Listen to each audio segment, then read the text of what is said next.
these kids can't read. They can't decode. They have no vocabulary, no background knowledge. I've never seen anything like it. For context, for 8 years, I taught a self-contained program for significant language-based learning disabilities. Like, it was the most restrictive environment. It was the step before being sent to a specialized school. And my fifth graders with significant language-based learning disabilities could write better than non-disabled seventh graders can now. So let me translate what this lady has said. She was teaching mentally deficient children, okay, like children who actually need help in order to be able to function. And she is saying that those mentally deficient children were actually able to write and to speak better than the new generation that is considered not to be mentally deficient. Like, wow. Wow, but surely, you know, maybe this is just one example. Maybe this is just her, and other teachers are having different experiences, right? Moment to discuss. Let's take a moment to debrief. Let's take a moment to unpack. So I'm not really understanding why they're not telling y'all. Like, we all know that the world is behind, like, you know, globally, like, you know, because of the pandemic and stuff. But I don't understand why they're not stressing to y'all how bad it is. Like, I'm not even trying to be funny, but these kids are... I'm going to just say this. I teach 7th grade. They are still performing on the 4th grade level. Like I just want you to understand, when you're growing up, you guys remember, right? Like the brain develops quite fast. So the difference between 4th grade and 7th grade is actually quite significant. Basically, like what this teacher is saying, you know, with the rainbow flag in the background and stuff, he's saying, like, how can I teach these kids, the LGBTs, if they cannot even learn the ABCs? And it's a good question, you know, like it is concerning. Like, I, as a parent, knowing that my child is unable to learn the LGBT, like how can the drag queen story hour benefit my child if he doesn't understand what that drag queen is saying, right? So this is definitely a reason of concern. I don't care how you flip it, turn it, swing it, swindle it. They still performing on the 4th grade level. Ain't nobody talking about how they just keep moving, passing them on. They just keep passing them on, passing them on, passing them on, passing them on, passing them on, passing them on. I can put as many zeros in this grade book as I want to. They're gonna move that child to the 8th grade next year. Yeah, this is I don't know if this is like the No Child Left Behind bullshit. I noticed that in Romania they were doing this type of thing at certain universities that were less prestigious. Usually private universities that would take money from students, and they were like, well, if we fail the student, then he's not going to pay us money, right? So what they were doing is, like, at the end of the semester, they were tinkering the grades to make sure that everyone passes. This is incredibly hurtful for the students themselves. Like, I talked about on my live stream about a fellow student at the University of Medicine who managed to fail the gastroenterology exam. Now the gastroenterology curriculum was being taught by a professor which was incredibly strict. Like with him, you wouldn't manage to get a B or a C. Like with him, there were only 2 grades. It was either A plus or an F. Like, there was no in between. I disagree with that type of teaching method. But anyway, right, like this colleague of mine gets an F. So he fails the exam, you know, and he has to take it again. He takes it again, another F. Takes it again, another F. He takes the exam 7 times.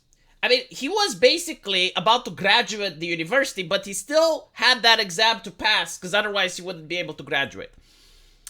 He manages to graduate eventually, and now he is one of the most renowned medical practitioners of gastroenterology at the hospital he's working at. Like, my point is, if the professor would have just allowed him to pass without studying, it would definitely affect his future. But because he was forced to study over and over, he managed to actually excel at his medical profession. Because here's the thing, right? You have leftists that believe, well, there is no such thing as a dumb kid. You know, like it's society to blame. Like society, you know, this magical energy that humans create when they get together is just happening to oppress some children, and that is why they get bad grades. And then you have, like, some right-wingers that will say, well, you know, some people are too dumb. They're just, like, you know, they're born this way. There's nothing you can do. They got low IQ. Like, there's no hope for them anyway. Like, this is a waste of time. I believe believe that there is also a third option. And the third option is that it's not that the students are dumb, it's not that society is to blame, it's that they are slackers. It's that they just don't want to learn. Like, did that occur to you? Like, you have students that when they go home, they don't want to study. They play video games. When they go home, they don't want to study. They want to go clubbing. They want to go dating. They want to do literally anything else besides studying. And this seems to be removed from the conversation. Now, if you have like so many teachers that are basically complaining and they're saying that all of these students, they're not performing, they're really bad. What I believe is happening isn't that like all of these students are dumb, because the chance of that is very low. Like literally every single one is. No, I don't accept that. I don't think it's society to be blamed either. Like, the American society is that. I mean, 20 years ago, this didn't happen, right? So the American society didn't change that much in order to justify that all of a sudden these students are being oppressed. Now, what I do think is happening is that these students lack discipline. And I'm sorry to say this, but I'm looking at these teachers, and I see this lady with tattoos, right? Like, she's got tattoos on her arm. I'm looking at the next teacher, the next gentleman. He's got earrings. The other lady... I mean, this lady I found to be very interesting based on the number of alcoholic bottles that she has in the background. I mean, I hope they're not alcoholic bottles. I don't know what this is, but like, you got 4, you got a glass here. There's like more bottles on the left. This gentleman seems to have nose rings. Like, all of these are teachers, right? Well, whatever happened with wearing a suit and a tie? Like, this is how my teachers were when I went to that school. And do you know why they were it? It's to instill discipline. Like, if the teacher doesn't have, like, the minimal discipline to wear formal attire, how can you expect that the kids are actually going to sit down and listen? Like, if the kids don't respect you, right? If Miss Keen is the best teacher in the universe, but the kid gropes her ass and laughs at her, there is absolutely nothing that Miss Keen can do in order to teach that child. Like, he may actually be a smart kid. He may actually be able to learn, and the teacher may be able to teach him, but if he's not interested, if he doesn't respect the teacher, how would he, right? Now, school is supposed to train you for life. And when you go to a job, you may have to wear formal attire. Like, if you become a banker or something, you know, you're at a public relation meeting with the customers, you have to dress in a specific way. Then again, you know, maybe this is the new dress code. Maybe like the people who are doing punk rock back in the day, they managed to take over the schooling system, and everyone is wearing a nose ring and a piercing and stuff.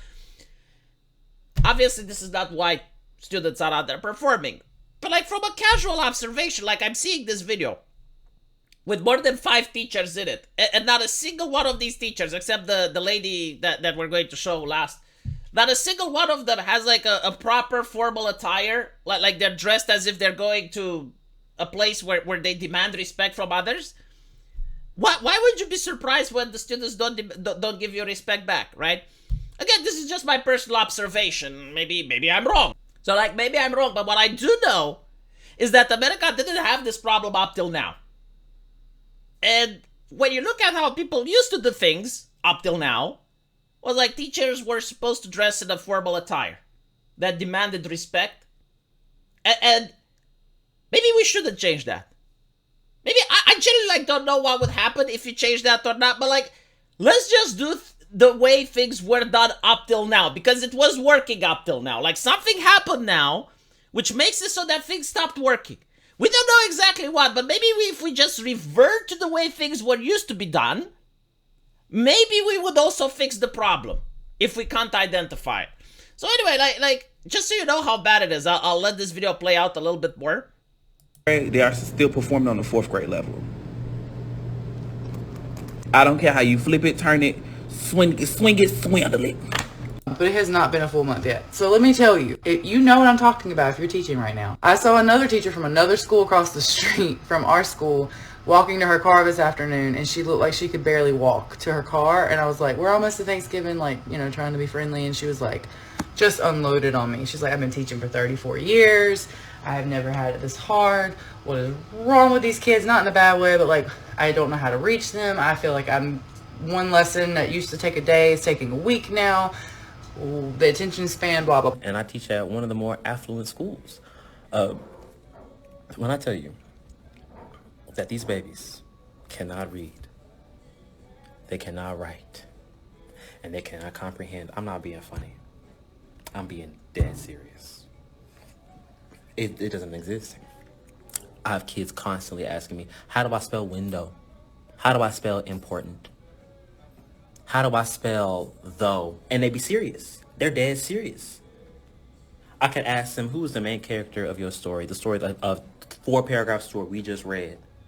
Can't tell you. They don't know. They don't know. They don't know. It took... No, I generally think they lack discipline. I think that this is it's not that they don't know, it's that they're not paying attention. Like, I don't think that their brains are wired differently. Like, you can have this excuse for a couple of them, right? I mean, it can happen. Like, a couple of them don't have the ability, the cognitive function in order to figure out who's the main character of a 4-paragraph text. Yeah, you know, it is sad, but there are people who aren't able to do that.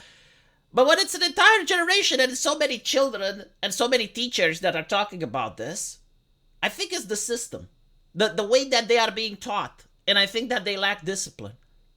Like, if you bring a teacher from North Korea and you allow them to instill the same teaching tactics that North Korea does, I guarantee to you these students are going to learn.